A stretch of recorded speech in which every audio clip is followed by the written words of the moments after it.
하나님께서 오늘 주신 말씀은 갈라디아서 2장 6절에서 8절의 말씀입니다. 갈라디아서 2장 6절에서 8절의 말씀입니다. 유력하다는 이들 중에 본래 어떤 이들이든지 내게 상관이 없으며 하나님은 사람을 외모로 취하지 아니하시나니 저 유력한 이들은 내게 의무를 더하여 준 것이 없고 도리어 그들은 내가 무할례자에게 복음 전함을 맡은 것이 베드로가 할례자에게 맡음과 같은 것을 보았고 베드로에게 역사하사 그를 할례자의 사도로 삼으시니가 또한 내게 역사하사 나를 이방인의 사도로 삼으셨느니라. 아멘. 여러분, 이 지금 신선함새 하는 말씀들이 한 9시 한 15분 30분쯤 지나면 저희 교회 유튜브에 올라갑니다.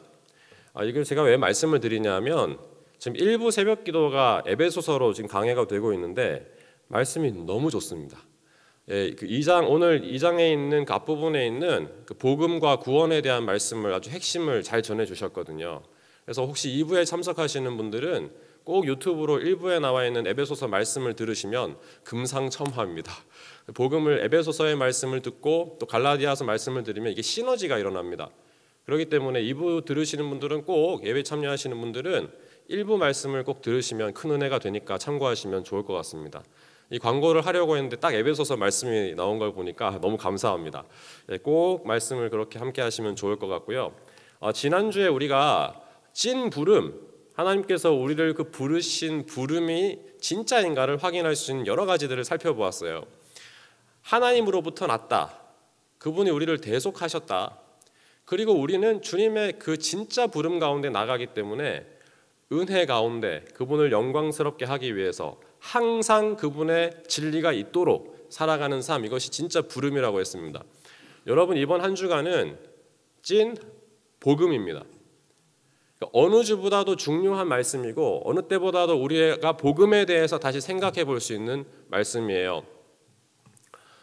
제가 오카노 목사님 그 칼 세미나라고 제자훈련 세미나를 2번을 참석을 했습니다. 근데 그 세미나에 참석했을 때 이제 군목으로 하고 있을 때 제 목사님이 선배 목사님 추천해서 가게 됐는데 오카노 목사님 살아 계실 때에 거기서 이제 간증하는 것을 들은 것을 제가 잊을 수가 없습니다.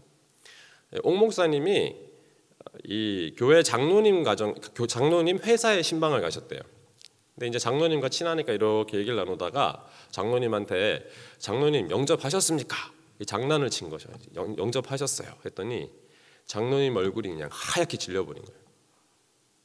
목사님 영접을 못했습니다. 이렇게 된 거예요.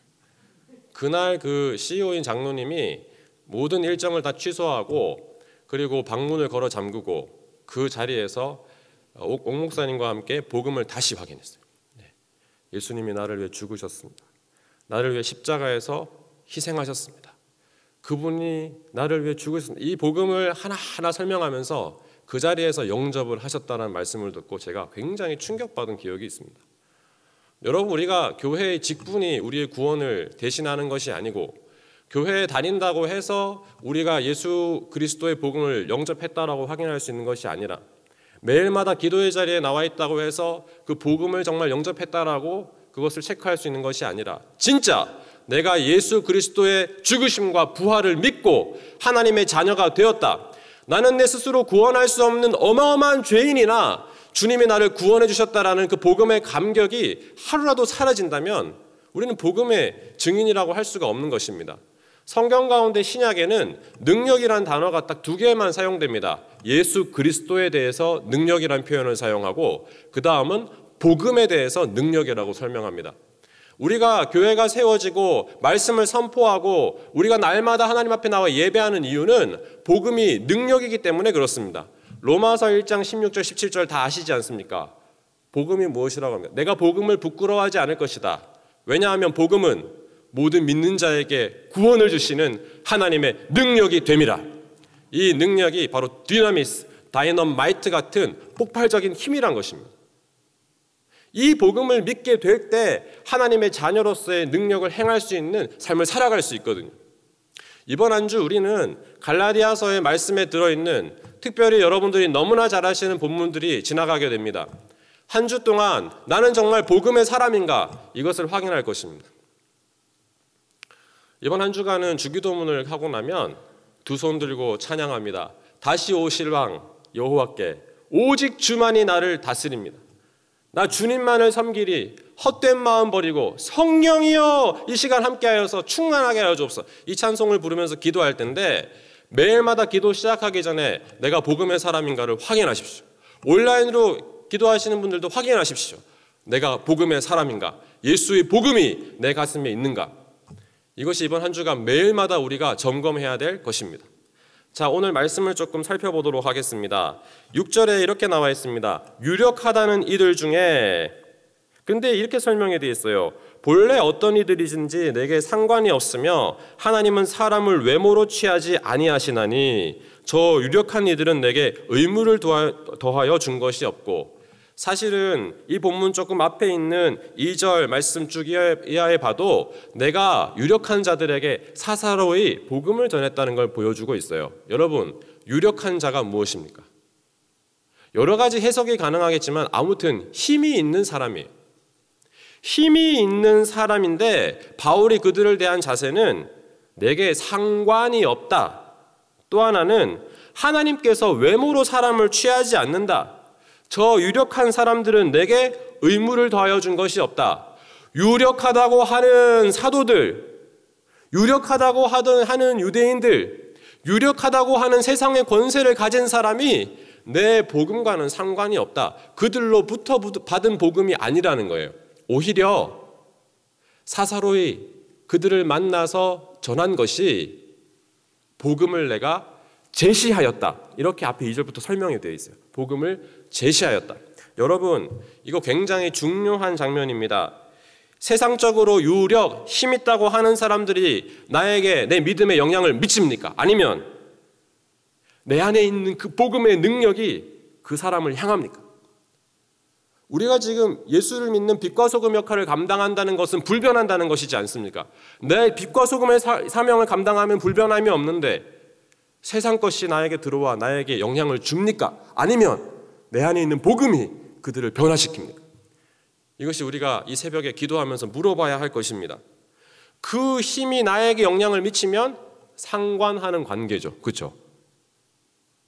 세상에 유력한 사람의 힘이 나에게 영향을 미치는 관계면 상관이 있는 관계 맞습니다. 그러나 바울은 아니라는 것입니다.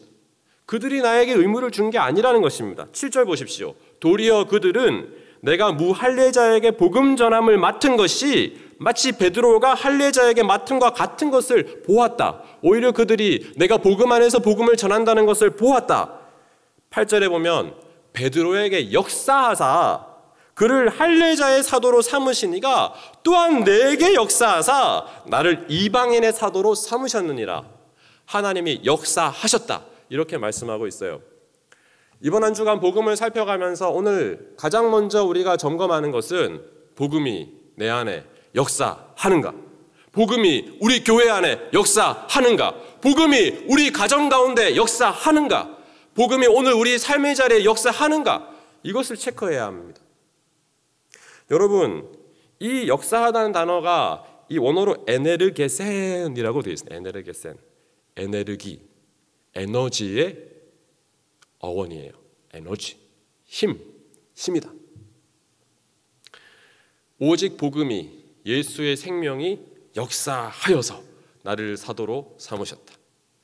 오늘 이 새벽 기도를 하시면서 한번 체크해 보세요. 내가 왜 이 자리에 기도할 수 있는가? 오직 하나님께서 나에게 역사하셨기에 기도할 수 있는 줄로 믿습니다. 여러분, 말씀을 조금 더 살펴보면서 한 가지 생각해 볼 것이 있어요. 요한복음 1장 12절에서 14절 말씀을 오늘 꼭 한번 읽어보시면서 묵상하시면 좋은데 제가 한번 이 말씀을 조금 나누기를 원합니다. 12절에 이렇게 되어 있거든요. 요한복음 1장 12절에요. 영접하는 자, 곧 그 이름을 믿는 자들에게는 하나님의 자녀가 되는 권세를 주셨다. 여러분, 어떻게 복음이 역사합니까? 이 1장 12절에 영접하는 자, 영어로 receive, 받았다는 뜻인데 영접하는 자, 곧 그 이름을 믿는 자들에게는 하나님의 자녀가 되는 권세를 주셨다. 이 권세가 원어로 엑수시아라는 단어입니다. 이게 뭐냐면 에크우시아인데 우시아가 본질이거든요. 본질이신 근원이신 하나님으로부터 나와서 그것과 똑같게 하셨다는 거예요. 이 뭡니까? 예수 그리스도를 영접하면, 예수의 복음을 믿으면, 그것을 받아들이면 그분의 그대로 내가 자녀가 되는 권세, 자격을 누리게 되었다는 것이, 이게 복음의 핵심이에요. 내 죄, 나의 허물, 나의 연약함이 아니라 하나님의 의, 하나님의 능력으로 내가 하나님의 자녀가 되었다는 겁니다. 우리는 죽었다 깨어나도 우리의 정체성의 가장 기본은 하나님의 아들과 딸이란 거예요. 이게 핵심이에요. 우리가 오늘 기도할 때도 아버지 하나님께 기도하지 않습니까? 하나님의 자녀가 되었다.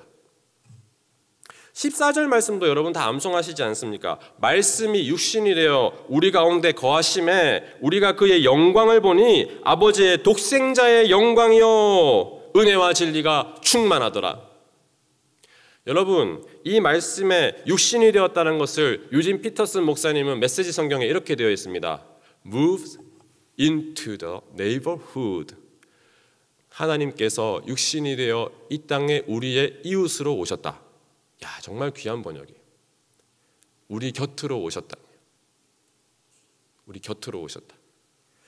우리 가운데 거하고 계신다. 우리가 그 영광을 보니 아버지의 독생자의 영광이다. 자, 여러분, 12절과 14절 말씀 너무나 유명한데요. 이 말씀 한번 다시 생각해 보세요. 영접, 주님을 받아들였습니다. 그래서 하나님의 자녀가 되는 권세를 누립니다. 그는 이 땅 가운데 하나님을 바라보면서 이 땅을 살아가는 가운데 주님의 은혜와 진리의 충만함을 경험하며 살아갑니다. 그런데 제가 이 말씀을 묵상하다가 어제 굉장히 놀란 장면이 있었습니다. 12절과 13절 사이의 말씀인데요. 이게 이렇게 표현되어 있어요. 이는 혈통으로나 육정으로나 사람의 뜻으로 나지 아니하고 오직 하나님께로부터 난 자들이다. 이게 12절과 14절을 연결시켜주는 말씀인데 어디서 많이 보지 않았습니까?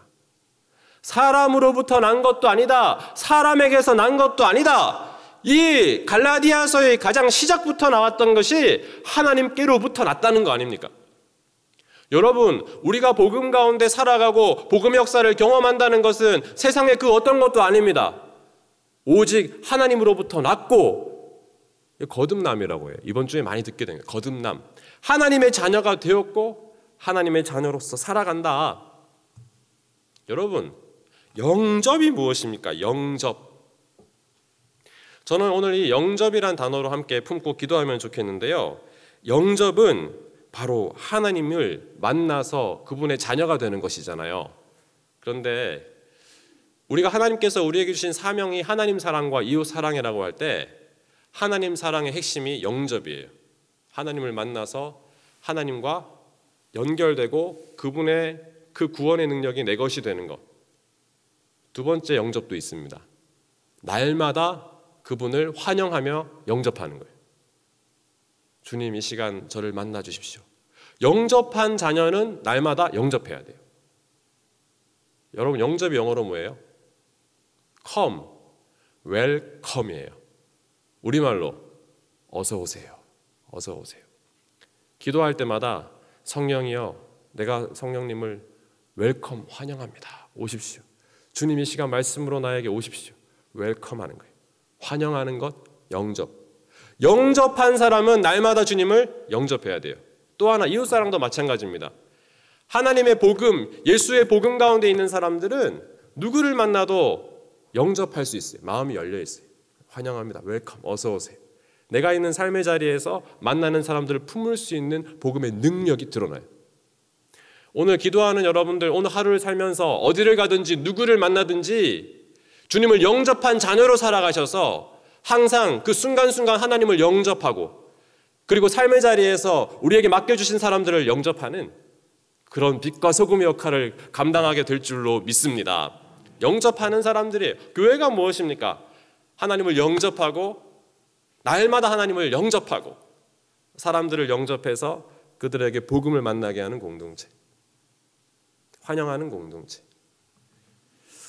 이 말씀을 묵상하면서 이 복음이 역사한다라는 이 표현을 붙잡고 기도하면서 이렇게 하면 기도했어요. 하나님, 사역이 힘듭니다. 사역이 힘듭니다. 그러다 이런 마음이 들더라고요. 내가 노동요 그만 부르라고 했지. 네가 노예냐? 복음을 전하는 주의 종으로 사명을 감당해라. 네, 이런 마음이 들어요. 그래서 기도를 하면서 하나님, 사역을 감당해야 되는데 부족합니다. 힘이 없습니다. 너의 사역을 뒤집어라. 사역을 뒤집으니까 역사더라고요. 역사. 역사더라고요. 우리가 삶을 살아가면서 하나님의 일을 감당하는 건 내 힘으로 감당하는 사역이 아니라 성령께서 하시는 역사, 하나님의 복음이 하시는 역사, 그 자리에 동참하는 것입니다. 여러분, 프로와 아마추어의 차이가 무엇입니까? 아마추어는요, 쉬운 일을 어렵게 해요. 프로는 어려운 일을 쉽게 합니다. 그럼 여러분, 영적인 프로는 무엇입니까? 영적인 프로는요, 어려운 문제를 주님께서 하시도록 맡겨드리는 것입니다. 기도는 우리의 삶의 문제를 하나님께 맡겨드리는 것입니다. 오늘 복음에, 이 말씀의 복음 가운데 이렇게 설명되어 있는 것입니다. 내게 역사하시는 하나님, 나를 이방인의 사도로 삼으셨다. 세상에 유력한 것이 나에게 영향을 주는 것이 아니라 복음이 나에게 역사하고 오늘 하루도 내가 주님을 영접하며 살아갈 때 복음의 능력도 드러난다. 여러분, 오늘 이 아침 주님을 영접하시기를 바랍니다. 더 나아가서 주님을 환영하며 영접하시길 바랍니다. 그리고 내 삶의 자리에서 내게 맡겨주신 귀한 사람들을 영접할 수 있는 복음의 사람들이 다 되시기를 바랍니다.